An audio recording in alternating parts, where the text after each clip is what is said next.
Zara's tribe didn't get lost. They left on purpose. 22 years old, alone in a mountain pass with a cracked ankle, no horse, and a blizzard 3 hours out.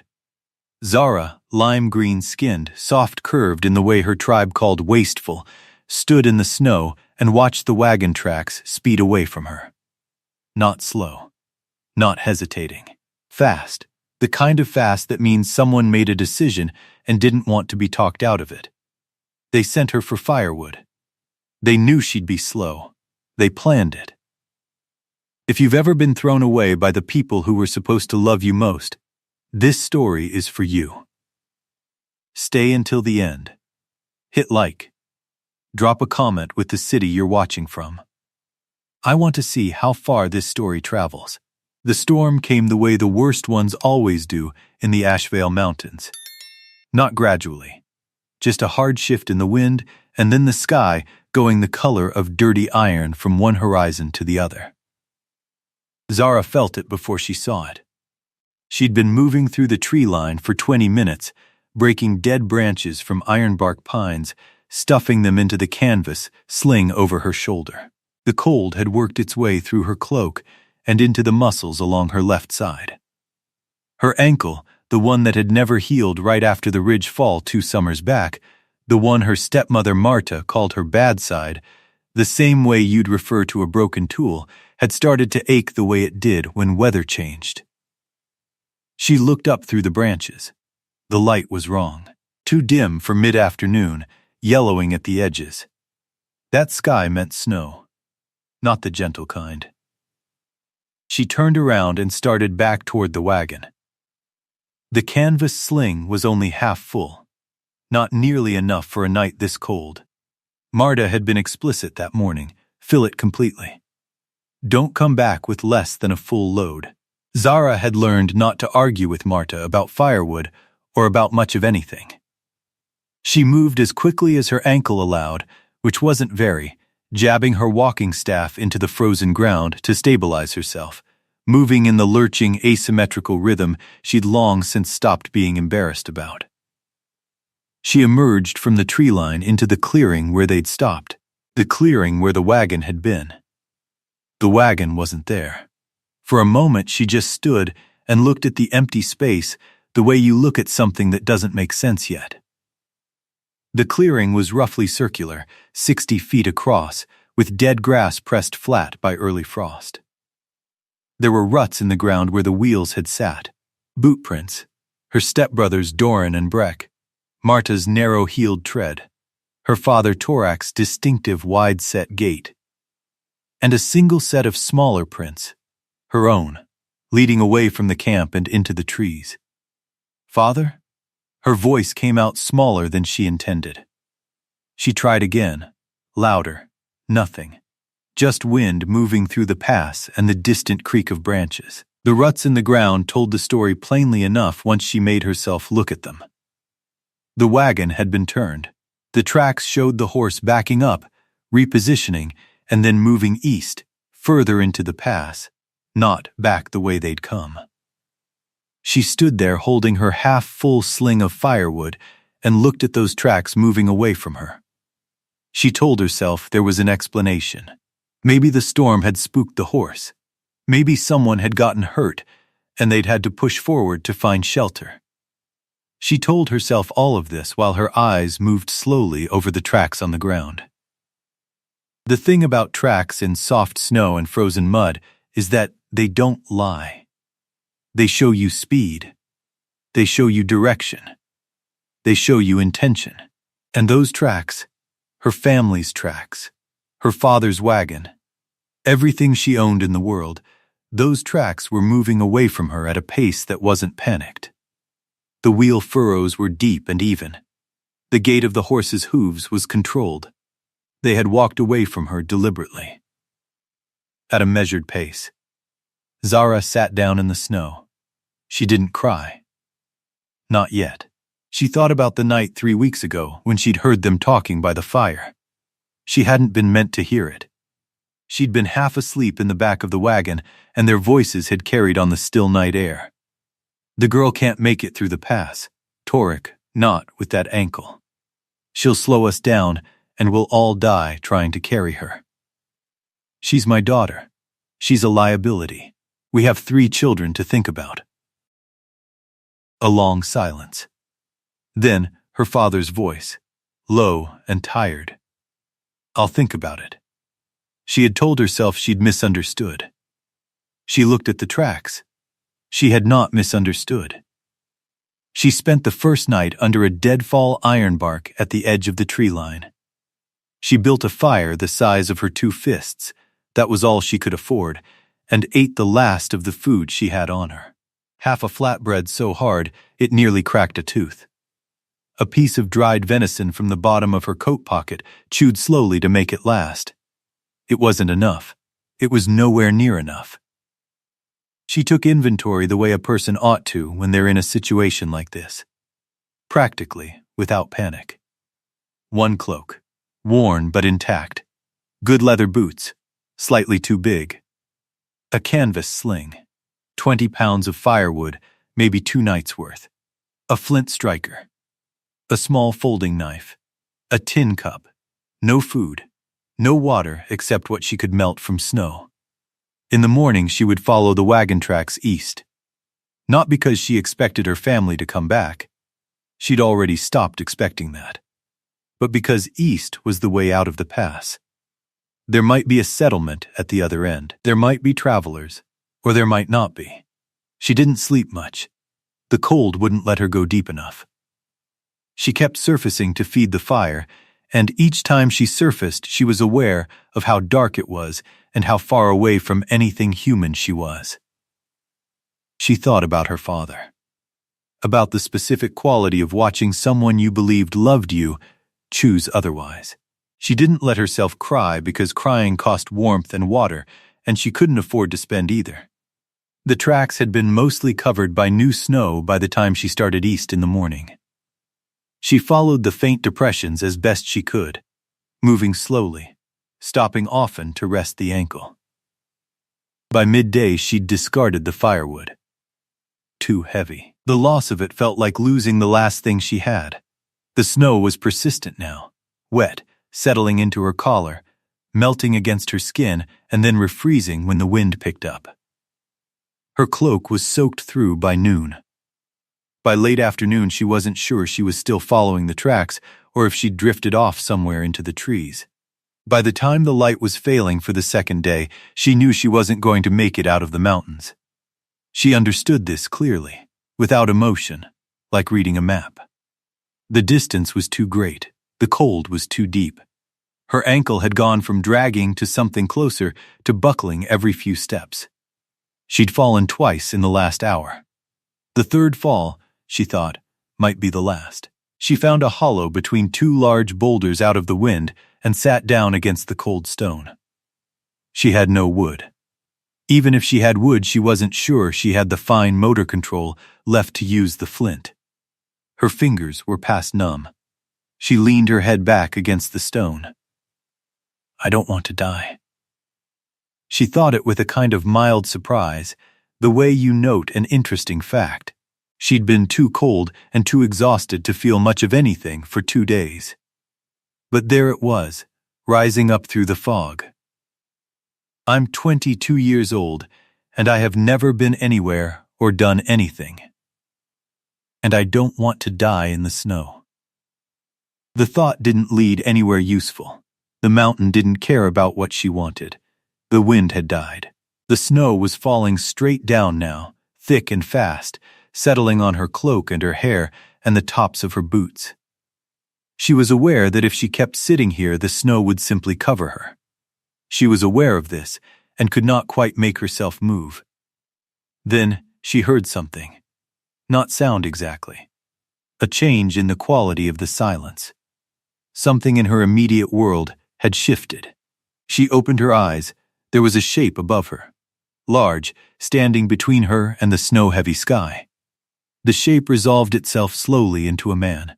Very tall, wide across the shoulders, the kind of bulk that comes from years of hard physical labor in cold weather. He wore a heavy fur coat, clearly made rather than bought, skins pieced together roughly but effectively. A hat of dark felt pulled low. a rifle across his back. He had the look of a man who hadn't spoken to another person in quite some time, not neglected, just settled into his own silence, the way an animal settles into a den. He was looking at her. She looked back at him.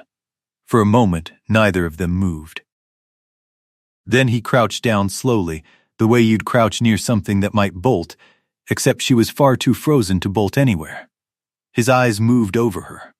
Dark, assessing, they moved over her lime-green skin, her small tusks, her frost-bitten lips. Nothing changed in his face. Alive? His voice was low, with a roughness to it like gravel underfoot. Yes, the word came out strange and thick. Her lips weren't working right. Alone? Yes, he looked at her for another long moment. Then, without saying anything else, he set down what he'd been carrying, a fox frozen stiff, and unslung his rifle and set that down too. He crouched and got one arm beneath her knees and one behind her back. "This will hurt," he said. Which was the most honest thing anyone had said to her in quite a long time. It did hurt. The movement sent a white-hot flare up through her ankle and spine that made her vision go briefly dark at the edges. He didn't stop, didn't apologize, just stood up with her and retrieved the rifle and the fox in a single efficient motion, and started walking. "Where are you taking me?" "Cabin. How far?" "Far enough."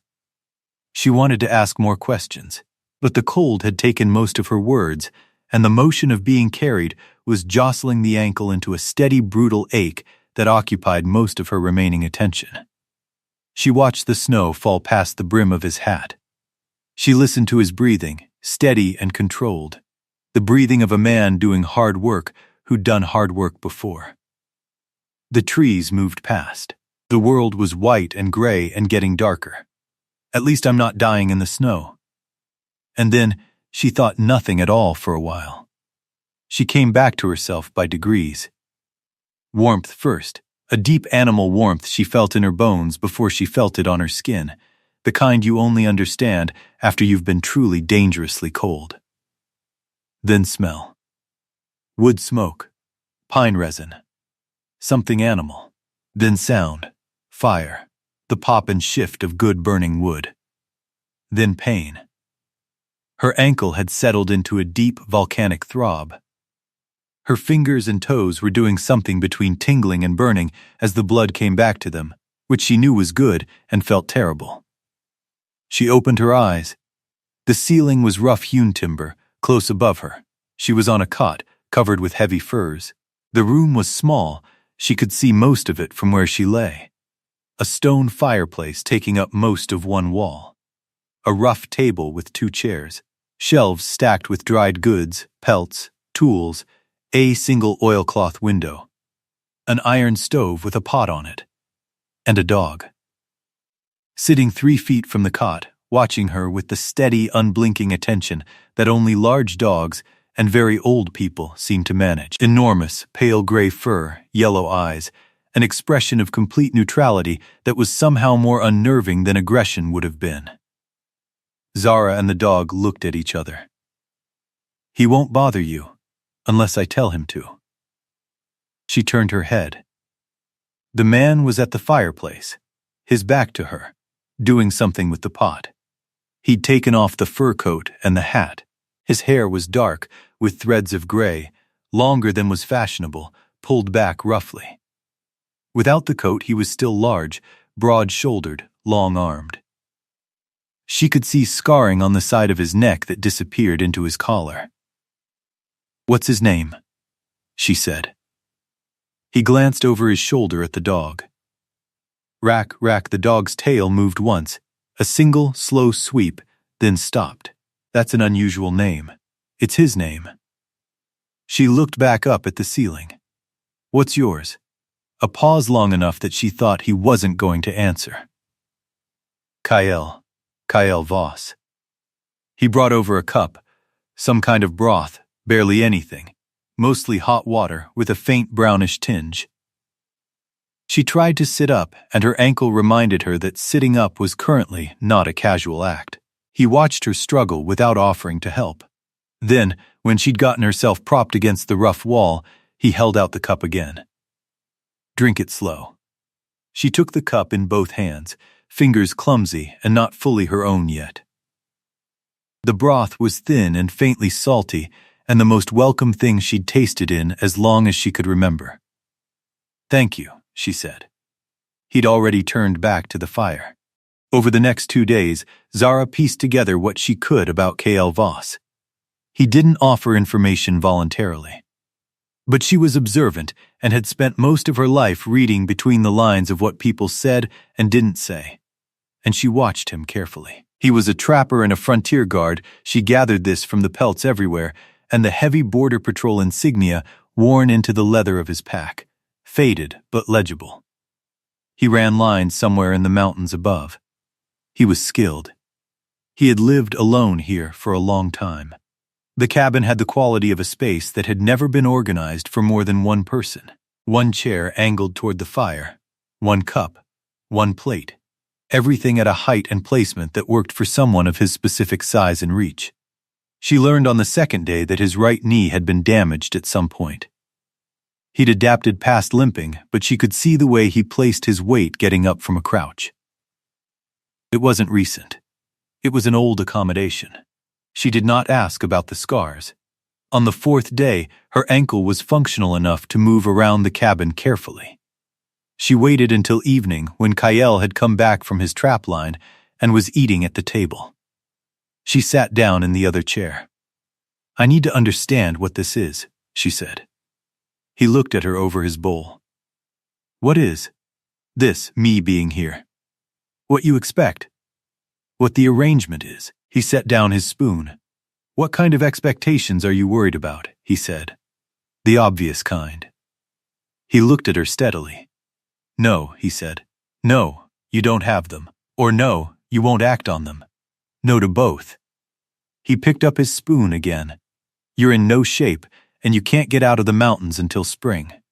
I'm not going to add to your trouble." She studied his face. He was still eating, which she thought meant he'd said what he meant and didn't feel the need to elaborate. "Then what do you need from me? Because I can't just sit on that cot and eat your food and contribute nothing. I won't do that." He looked at her for a moment. "Can you cook? Yes. Can you mend? Yes. Can you stay out of my way when I'm working?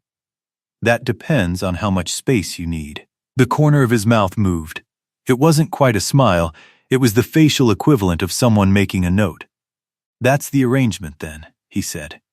"You cook and mend and keep the fire. I hunt and run the lines and keep the cabin standing. And in spring? In spring you leave." She nodded. "All right." He went back to eating. She watched him for a moment. "My tribe left me," she said. She hadn't planned to say it. It came out the way things do sometimes when they've been held too long. In the past. They sent me for firewood and left while I was gone. They decided I was too slow. They made a calculation, and I was on the wrong side of it. He didn't say anything. He also didn't look away, which she appreciated. People usually looked away. I just needed to say it to someone. I haven't said it out loud yet. He was quiet for a long moment. Then he said, "Eat something." She blinked. He nodded toward the stove. "There's more in the pot. You haven't eaten enough today." It wasn't sympathy exactly. It was something more basic than sympathy. Something that meant, you're alive, and that has to keep going. And she found, to her mild surprise, that it was enough. The days settled into a rhythm that wasn't comfortable exactly, but was functional. Zara cooked. And she cooked well. She had a talent for making limited ingredients produce more than they seemed to contain, stretching the dried meat into soups, rationing the coffee with the discipline of someone who understood it was not going to be replenished anytime soon. She mended everything that needed mending, which was a great deal. K.L. had been managing his clothing with the pragmatic approach of a man who patched things just enough to keep them functional and no further.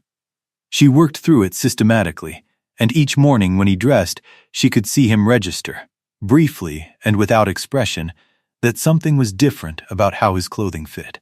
He didn't say thank you. She hadn't expected him to. She learned the cabin. The stove had its own temperament depending on the wood and the wind and the draft in the chimney. Rack ate once a day in the evenings and would stare at her with patient yellow intensity until she figured this out. She did not go outside alone. She understood this implicitly, not because Kyle stated it, but because she was honest enough with herself to accept that the terrain beyond the clearing was territory she couldn't navigate safely on her bad ankle. The confinement wore on her. She'd always been someone who needed to move, to see what was around the next ridge. The four walls of the cabin pressed in. Rack helped, in his odd, non-demonstrative way. The dog had decided sometime in the second week that Zara was an acceptable presence, and he expressed this by shifting his sleeping spot from near the door to somewhere between the door and the cot. She found herself talking to him in the afternoons, not saying anything particular, just talking, because the silence of the cabin, without Kyle in it, was a different kind of silence, and she needed to hear a voice even if it was her own. One afternoon, in the middle of a one-sided conversation with Rack about what she imagined the mountains looked like in summer, the dog's head came up and swiveled toward the door. Kyle's boots hit the porch steps 2 minutes before she'd expected him. She stopped mid-sentence. Kyle came in, stamped snow from his boots, hung his coat. He glanced at Rack, then at Zara. He'd heard the tail end of something.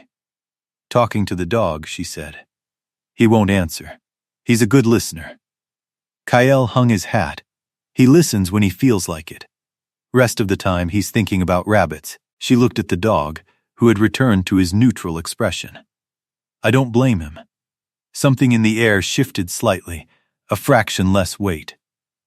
Something that might have been the closest thing to ease she'd felt since she'd arrived. She filed it away and didn't push it. But she thought about it later, when the fire had burned low and the dark of the cabin was interrupted only by the dim glow of the coals. She thought about how strange it was, what survival could do to two people, how it could put a wall up, and then slowly, without either person deciding it, the wall could develop something like a door. Not open. Not yet.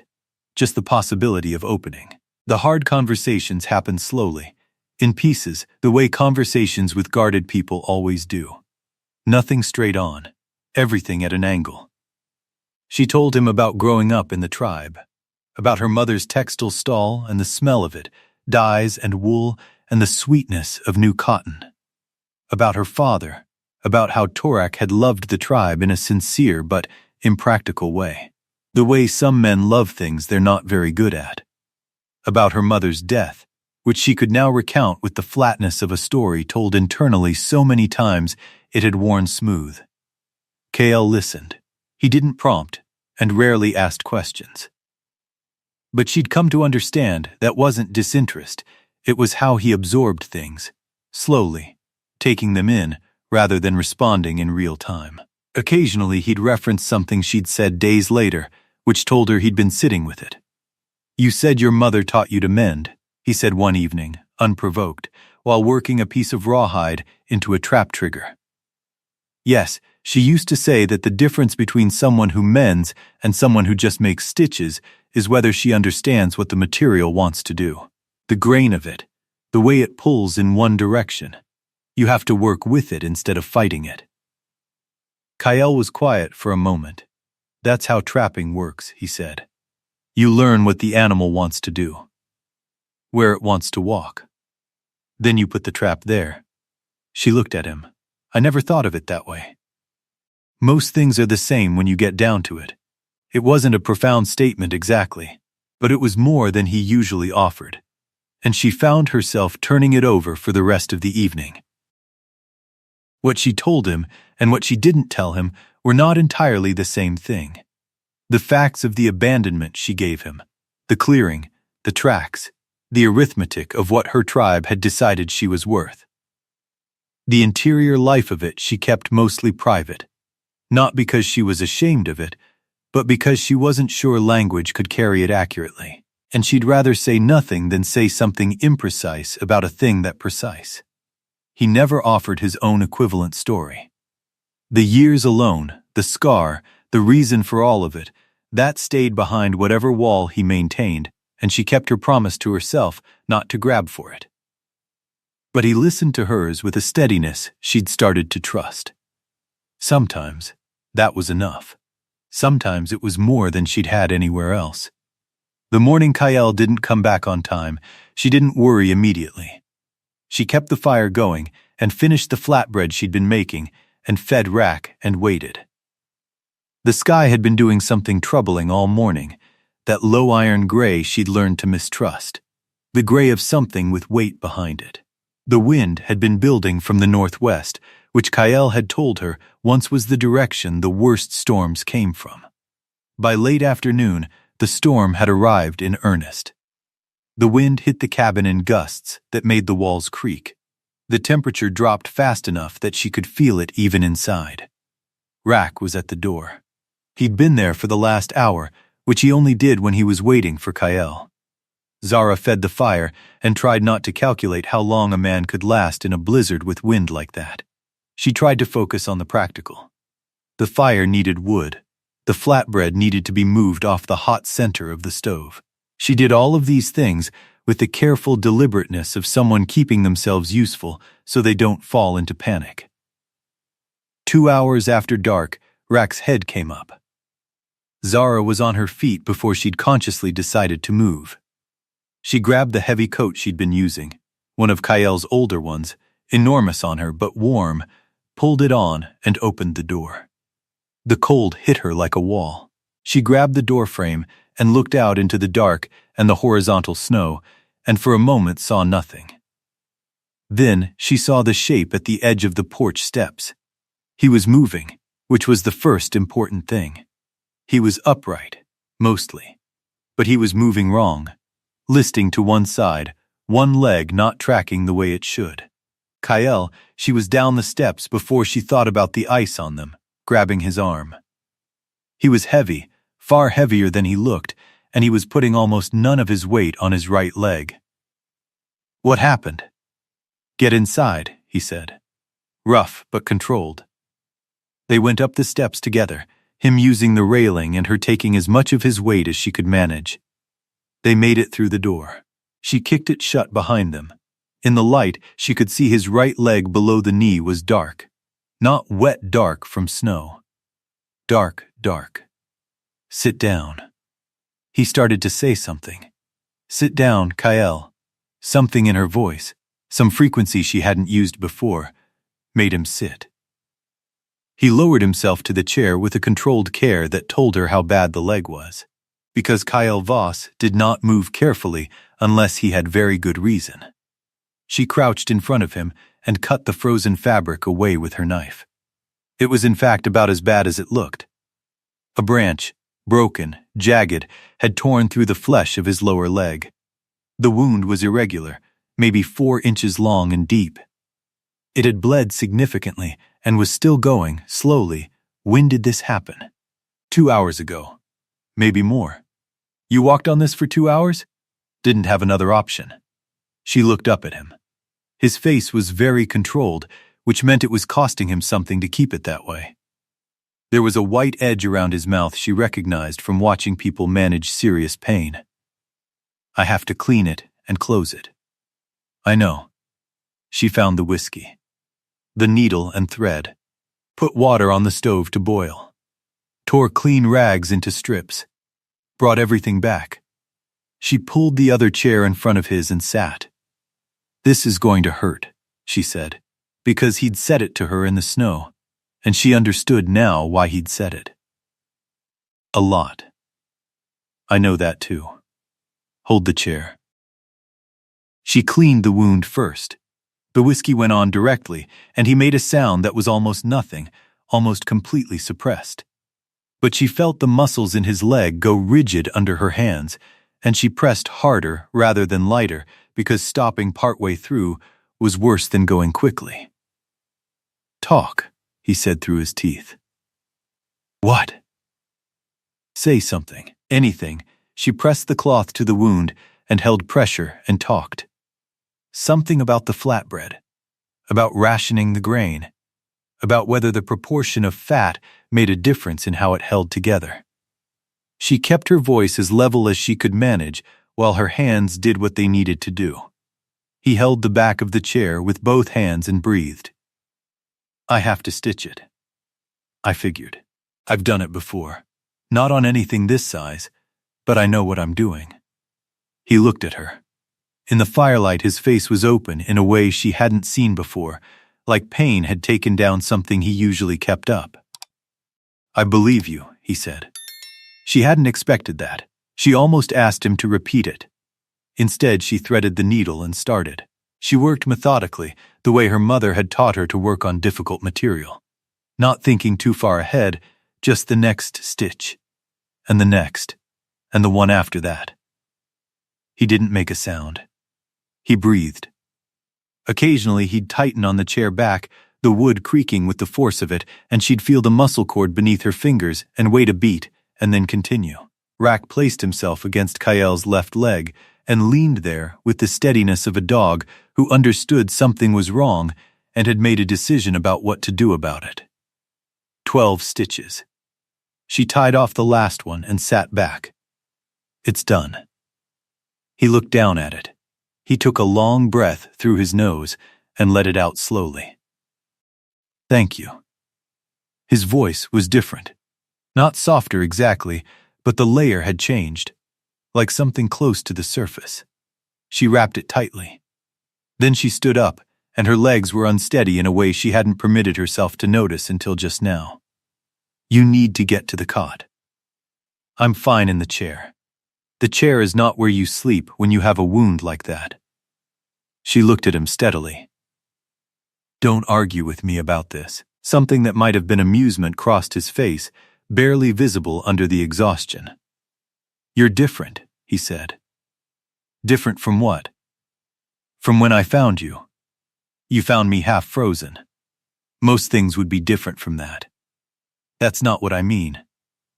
He was watching her with an expression she didn't have a category for yet. You were frightened before, he said. Not now. She thought about it. I don't have time to be frightened right now. No, he said. That's not it either. She didn't know what to say to that. She helped him to the cot, covered him with the 2 heaviest furs, banked the fire carefully. She pulled the second chair beside the cot and sat. I'll stay up for a while. In case the fever starts. You don't need to, Kayel. She said his name the way she'd say stop.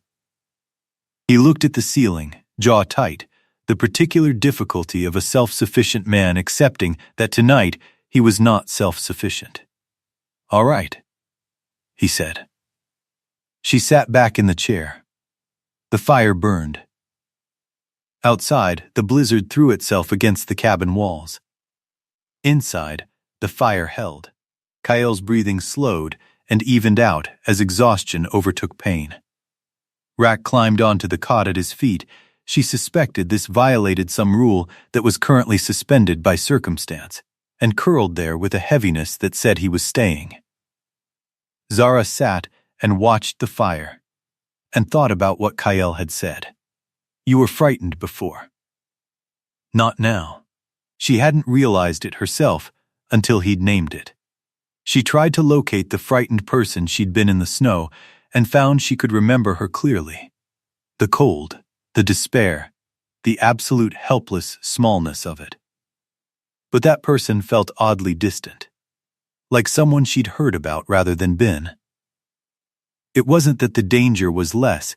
The wound on Kayel's leg told its own story. It was something else.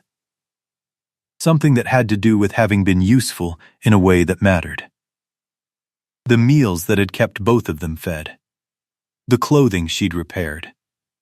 The stitches she'd just put in a man's leg that would, she believed, hold. Being needed was not the same thing as being loved. She knew the difference, had spent enough of her life confusing the two. But it was a version of mattering that didn't depend on anyone's approval or anyone's decision to keep you around. You could keep yourself around. You could be the reason you were still there. That was what had changed. She added one more small piece of wood to the fire and settled back into the chair. The night was very long and the storm was very loud, and she was awake for most of both. But she was awake in the way of someone keeping watch, not in the way of someone afraid of the dark. There was a difference she'd learned. A significant one. What the long weeks of recovery built between them was harder to name than friendship and stranger than gratitude. It had to do with the particular intimacy of necessity. She had seen him at his most reduced, in pain, in fever, unable to manage the simplest things on his own. He had seen her at hers, frozen, helpless, carried. There was nothing performative left between them. The wall she'd imagined developing a door had, somewhere in the long hours of the fever nights, become something more like an open threshold. They didn't talk about it. They didn't talk about most things directly. But the evenings changed. He started staying at the table after dinner instead of going directly to his pallet. She started leaving the second chair angled toward the fire instead of pulled back to its corner. These were small things. Neither of them acknowledged them. One evening near the end of the deep winter, she was mending a pair of thick wool socks that had developed holes in both heels, and Kyle was at the table with a piece of leather and a small awl, working on the strap of a snowshoe. The fire was good. Outside, the wind had settled for the first time in days. "Do you ever miss it?" she said without looking up. "Back east, wherever you came from." He didn't answer immediately. "Some things," he said. "Like what?" A pause. The awl made small, precise sounds in the leather. "Better coffee," he said finally. She snorted. She hadn't meant to. It came out before she could stop it. And then she was laughing, which she also hadn't done in what felt like a very long time. The laugh sounded strange in the low-ceilinged cabin, too big for the room, rusty from disuse. He looked at her. Not quite smiling. "Watching, sorry," she said, getting herself back under control. "I wasn't expecting that answer." "What were you expecting?" "A person. A place. Something significant." "Coffee's significant," he said, "when it's bad enough for long enough." She looked at him, and she thought about the man who had crouched in the snow next to something half-frozen and asked, in a voice like gravel, if she was alive. She thought about how far they were from that night, how much had been built in the space between. She went back to the sock. She was smiling, and she let herself, because he wasn't looking at her anymore. "Fair enough," she said quietly. The fire settled. Rack exhaled from somewhere near the hearth. Inside the small, rough cabin, two deeply imperfect people sat in their respective silences, not close and not far. The evening passed in a way that was not quite friendship and not quite something else, but was perhaps the raw material of whatever came after both. Spring came in arguments. A warm afternoon followed by 2 days of hard freeze, a week of melt that softened the snow to slush, then an overnight cold that turned the slush to ice and made the porch steps lethal. It came in the sound of water moving under the snowpack before any water was visible. It came in the way the light changed, almost imperceptibly at first, just a quality of the afternoon sun that was different from the winter's thin gray. Zara noticed it first in Rack. The dog started spending more time at the door, not in the watchful way of deep winter, but with a restlessness pointed outward. He wanted to range. He wanted to move through a world that was larger than the cabin's clearing. She understood the feeling. The ankle had healed as well as it was ever going to, which was imperfect and permanent and hers. She'd stopped thinking of it as a problem to be solved and started thinking of it as a condition to be managed. It had taken the winter to find that distinction. What filled the late winter and early spring was the longer horizon work, the planning kind. She began a serious inventory of what the cabin needed. The chinking on the north-facing logs had deteriorated. The porch step second from the top was rotting, and would become dangerous in the thaw. She wrote it all down in the margins of a piece of paper she'd found in the ledger. She didn't show it to Kyle. She told herself she was doing it out of habit. She didn't examine that reasoning too carefully. The conversation she'd been not having with herself all winter became harder to avoid in March when the melt started in earnest, and the world beyond the cabin began to reappear from under the snow. The creek she could hear but not see all winter became visible again, first as dark water at the edges of ice, then as a proper running creek, cold and fast with snowmelt. The pass would open. When it opened, she had an arrangement to honor. In spring you leave. She hadn't forgotten it. She'd simply put it in a part of her mind she wasn't visiting regularly. But March brought it back with the same reliability it brought back the creek and the mountains. She was awake early one morning in late March, sitting at the table with her hands around a cup of real coffee, which Kyle had produced from a small tin she hadn't known about.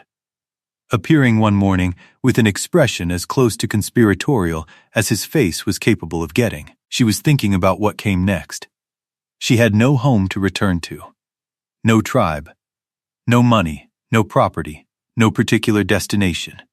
She'd come through that pass with a family who hadn't wanted her, and she'd survived the winter with a man who very much hadn't wanted her originally, and had nevertheless kept her alive. And in the spring, she was supposed to simply choose a direction and walk in it. She was still turning this over when Kyle came in from checking the morning. He came to the stove and poured coffee, and then, instead of going to his chair, stayed standing at the stove with his back to her for an unusual length of time. She waited. "There's going to be a wagon train through," he said eventually, to the wall above the stove. "Month and a half, maybe 2. They come through the lower pass in late spring. I go down and trade the season's pelts. There's a trading post at the junction." "All right," she said. "You could join them." He turned slightly, not facing her, but no longer fully turned away. "I have coins set aside from good years. You could take enough to get yourself set up somewhere. A town. Settled country. Somewhere with more than this." She looked at him. He was looking at the middle distance with the carefully neutral expression he wore when he was saying something that cost him more than the words themselves. She understood then that he'd been preparing this. The plan, the coin, the sensible transition. The way you prepare something for someone when you've decided their well-being matters to you more than your preference for the outcome. "How much coin?" she said. Something shifted in his jaw. "Enough. That's not an amount. Enough to start over comfortably." He finally turned and looked at her. "You deserve a better situation than this. A real house, a town. People." She looked down at her cup. She thought about settled country. She thought about towns with proper buildings and people who didn't communicate primarily through meaningful silence. She tried to picture herself arriving with enough coin to be respectable, starting whatever came next. The picture didn't take hold the way she expected. "You want me to go?" she said. "I want." He stopped. Started again. "What I want isn't the relevant question. It's one of them." He was quiet. She put her cup down and looked at him directly. "KL, do you want me to go?" The silence that followed was not the working silence or the eating silence. It was the third kind, the one that felt like presence more than absence. It went on long enough that a log shifted in the fire and Rack raised his head from the floor and then lowered it again. "No," Kyle said. He said it the way he said things that were true and uncomfortable and that he'd clearly argued with himself about before saying. "No, I don't want you to go. But what I want doesn't. Stop saying that." She stood up from the table. Not dramatically, just stood. Because she needed to be standing for this. "I've spent my whole life around people who told me what they needed mattered more than what I was. My stepmother told my father I was a liability, and my father, who I believed loved me, decided that was an arithmetic he could live with. Her voice stayed even. She'd made peace with the fact of it. Not with the feeling, but she could manage the fact. I'm not doing that again. I'm not letting someone else decide what I'm worth and where I belong. So I'm asking you directly, do you want me to stay? Another silence. Shorter this time. Yes, he said. Then say so. Don't pack my bag and hand me coin and make the decision for me because you've decided you're not worth staying for. That landed. She could see it land, a small tightening around his eyes, a fractional shift in how he was standing. It's not a small thing, he said. Staying here. It's a hard life. It doesn't get easier. I know that. I've been living it for 4 months. A hard life gets harder when, he stopped. When what? He looked at her with the expression she'd seen a handful of times. The one that appeared when he'd come as close to the surface of himself as he usually allowed. When you care about whether someone's all right, he said. It gets harder when that's involved. She understood what that sentence had cost him, and she didn't treat it cheaply. She let it sit for a moment in the air between them. I know, she said more quietly. I know it does. He looked at her for a long moment. He looked at the window where the morning light was coming in pale through the oilcloth. Then, back at her. The chinking on the north wall needs redoing, he said. She blinked. I know. I have it on a list. And the step. Second from the top. I've known about that since February. He paused, like a man feeling his way along unfamiliar ground. I was thinking we could add another room. Not large. The back wall's sound and the timber's available if I start cutting in April. More space would help. She looked at him. This man with his scarred neck and his rebuilt knee and his years of deliberate solitude and his complete inability to say any of the things he actually meant in any direct way.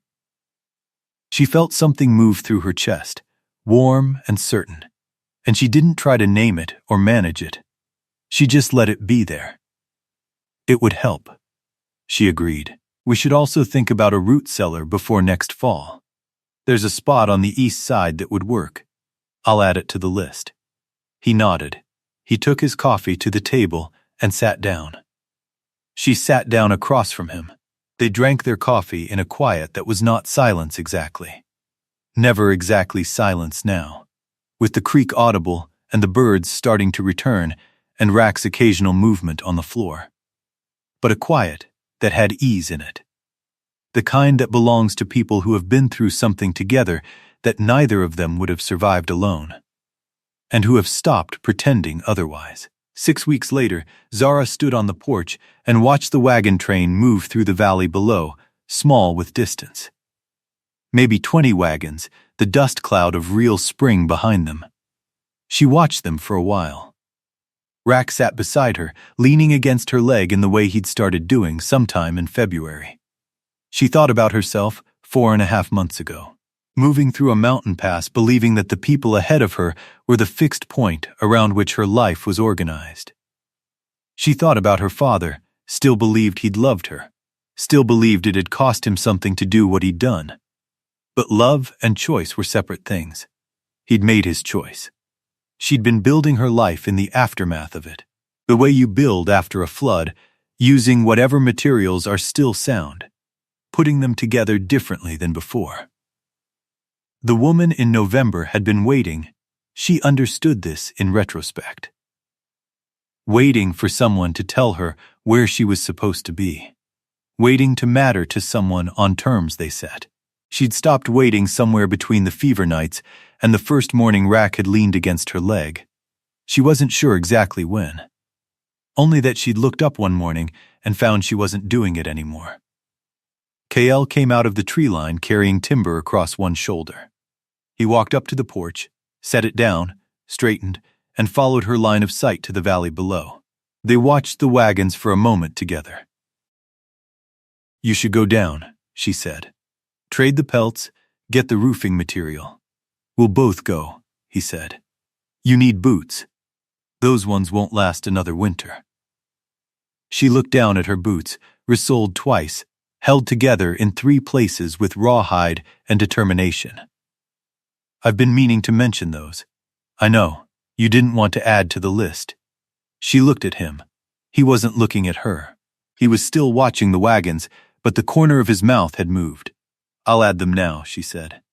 The trading post was small and crowded with wagon train traffic, smelling of people and tobacco and fresh-cut lumber. She found it overwhelming for about 20 minutes, and then she found her footing. She negotiated the price of the pelts herself, which surprised the trader and didn't surprise Kyle, who stood slightly back and let it happen. She got a better price than the trader's first offer.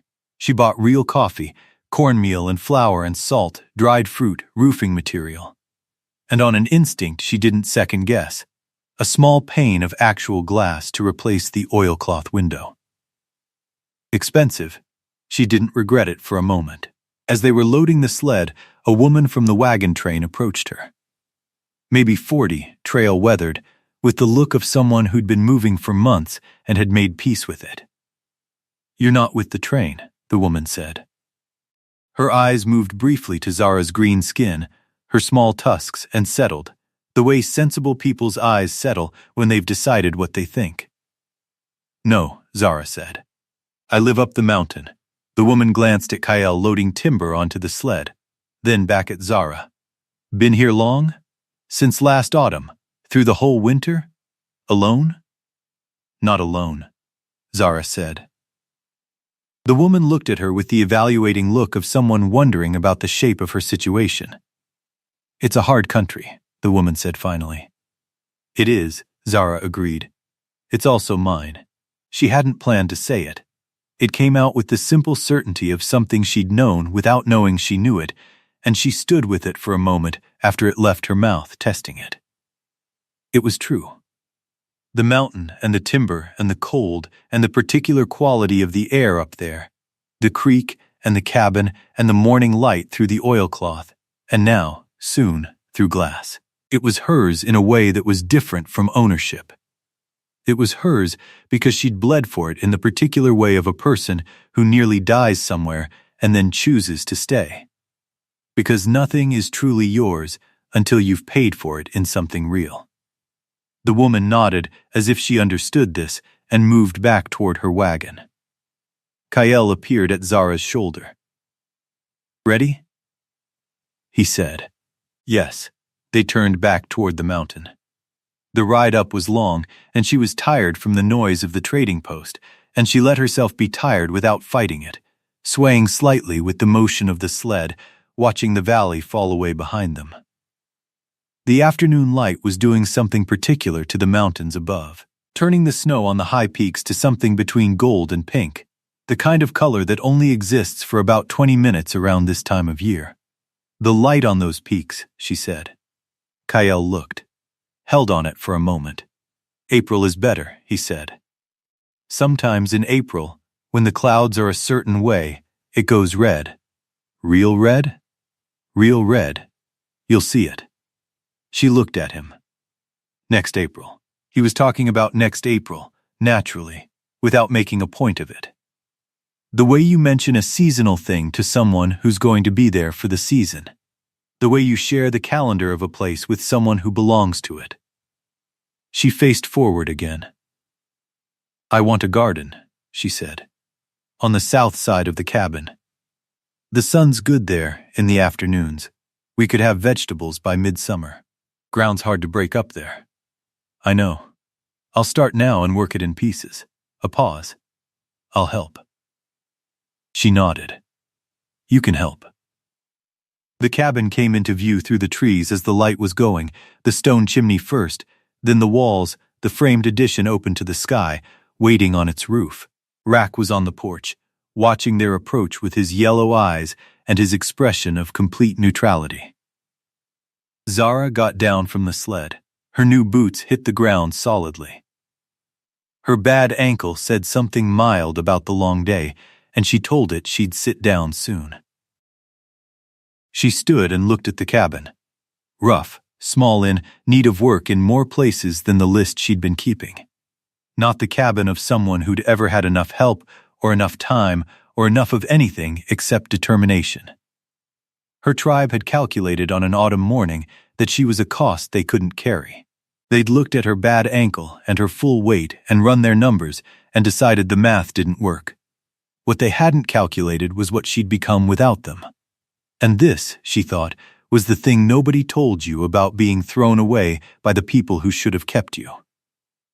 That, sometimes, in the specific conditions of the right kind of hardship, with the right kind of person standing nearby, being thrown away is the thing that finally teaches you what you're made of. You find out that you can stitch a wound in a man's leg with your hands shaking and get it right.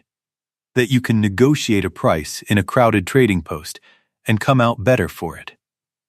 That you can build a life from the raw material of being unwanted, if you're willing to put in the work. Being discarded doesn't define you. How you build after it does. She wasn't grateful for what her tribe had done. She wasn't going to perform gratitude for pain that was real and had cost her real things. But she was standing on a mountain in new boots with a list of improvements for a cabin that was hers in all the ways that mattered, next to a man who'd said yes when it counted. And the light on those peaks was doing something extraordinary. And she was alive in a way that had nothing to do with merely surviving. Kyle had unhitched the horse and was carrying the first load inside. He paused in the doorway and looked back at her, still standing in the clearing. "You coming in?" In a minute, he looked at her the way he sometimes looked at things he was trying to understand. Not impatiently, just fully. Then he went inside and left her to her minute, because that was what he did. And she'd long since understood that it was one of the most important things about him. She stood in the clearing in the last light and let it be everything it was. Cold still in the shade of the trees, the creek running somewhere below, the sound of it clean and constant, the mountains holding their last hour of color above the timber. Then she turned and walked inside. She pulled the door shut behind her. The fire was going. The coffee was on. Rack settled at her feet the moment she sat down. She took off her new boots and began to read through the list of what came next. There was a great deal on it. She was already looking forward to all of it. If this story meant something to you, hit like, drop a comment, and subscribe so you don't miss what comes next.